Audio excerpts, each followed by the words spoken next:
personal po kayong sasamahan ngayon sa ating City Prosecutor's Office para makapag-file na ng kaso at magsilbing babala ito sa lahat ng iba na kumuha ng katarantaduhan.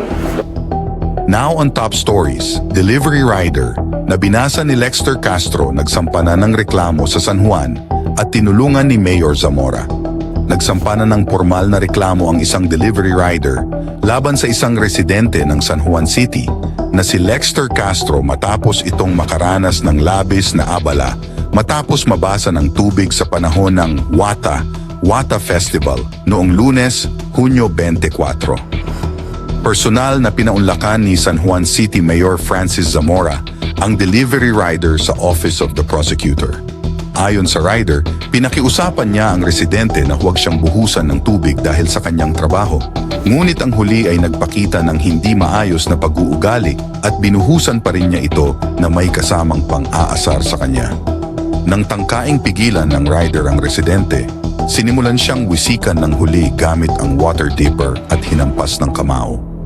Ang residente ay maaaring maharap sa isang maliit na parusa para sa kanyang hindi kaaya-ayang pag-uugali kung ang City Ordinance No. 51 lamang ang ilalapat. Isa-isay namin kayo.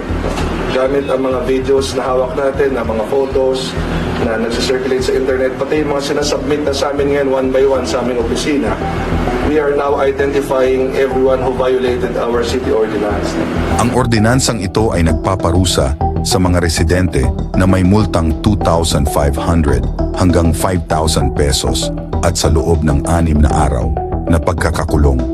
Humingi rin ng paumanhin si Zamora sa inasal ng kanyang mga nasasakupan.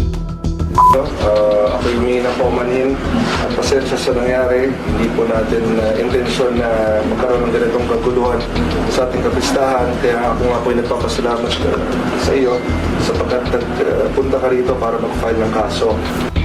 Tinitiyak na gagawin namin ang lahat ng mga hakbang namin upang masiguro ang pananagutan ng lahat ng naaayon at hindi na ito maulit sa mga susunod na pagdiriwang, he said. Samantala, aabangan rin ng mga netizens kung kakasuhan na ang kilalang Boy Dila matapos nitong aminin ang kanyang hindi makontrol na ugali noong pista ng San Juan. Sa inyong palagay, dapat bang dagdagan ang parusa sa mga taong umabuso sa San Juan Festival o Wata Festival para hindi na maulit ang ganitong pangyayari?